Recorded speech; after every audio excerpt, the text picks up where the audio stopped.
మహారాష్ట్రకు సంబంధించినటువంటి ముఖ్యమంత్రి పాపం అలిగిండు, ఏక్నాథ్ షిండే అలిగిండు, సొంత ఊరికి వెళ్ళిపోయిండు. మరి ముఖ్యమంత్రికి సంబంధించినటువంటి అంశంలో దేవేంద్ర ఫడ్నవీస్ను కూడా మార్చి కొత్త ముఖ్యమంత్రి వచ్చే విధంగా మహారాష్ట్రలో అక్కడ ఉన్నటువంటి చర్చల సంకేతాలు మనకు కనబడుతున్నాయి. ఏక్నాథ్ షిండే కూడా ఉప ముఖ్యమంత్రి పదవి తీసుకోకుండా కేంద్రంలో కీలకమైనటువంటి పదవి తీసుకునే విధంగా, శివసేనకు కీలకమైనటువంటి మంత్రి పదవులు ఇచ్చే విధంగా దేవేంద్ర ఫడ్నవీస్ని దేశంలో భారతీయ జనతా పార్టీ జాతీయ అధ్యక్షుడిగా తీసుకునేటువంటి వ్యవహారంలో కూడా భారతీయ జనతా పార్టీ ఆ మేరకు ప్రయత్నాలు చేస్తున్నట్టుగా మనకు కనబడుతున్నది.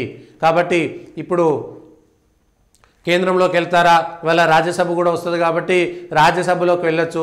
దేవేంద్ర ఫడ్నవీస్ని ఇటు రాజ్యసభలోకి కూడా తీసుకువెళ్ళేటువంటి అవకాశం ఉంటుంది. రాజ్యసభ ఇచ్చి అక్కడ ఉన్నటువంటి ఒక దేశ రాజకీయాల్లో కీలకమైనటువంటి మార్పును తీసుకొచ్చే విధంగా మహారాష్ట్రలో గెలిచిన తర్వాత ఇటు దక్షిణాటికి అటు ఉత్తరాదికి కలిసి ఉన్నటువంటి రాష్ట్రంగా దేవేంద్ర ఫడ్నవీస్ని దేశవ్యాప్తంగా ఇవాళ చర్చ జరిగింది. కాబట్టి భారతీయ జనతా పార్టీని నడిపించేటువంటి వ్యక్తిగా ఆయనను తీసుకొచ్చేటువంటి అవకాశం కనబడుతున్నది. మహారాష్ట్రకి ఇటు షిండే అటు ఫడ్నవీస్ కాకుండా కొత్త ముఖ్యమంత్రి వచ్చేటువంటి అవకాశం కూడా కనబడుతున్నది. దానికి సంబంధించినటువంటి అంశంలో కూడా ఇవాళ మహారాష్ట్రకు సంబంధించినటువంటి రాష్ట్ర రాజకీయాల సంకేతాలు మనకు కనబడుతున్నాయి.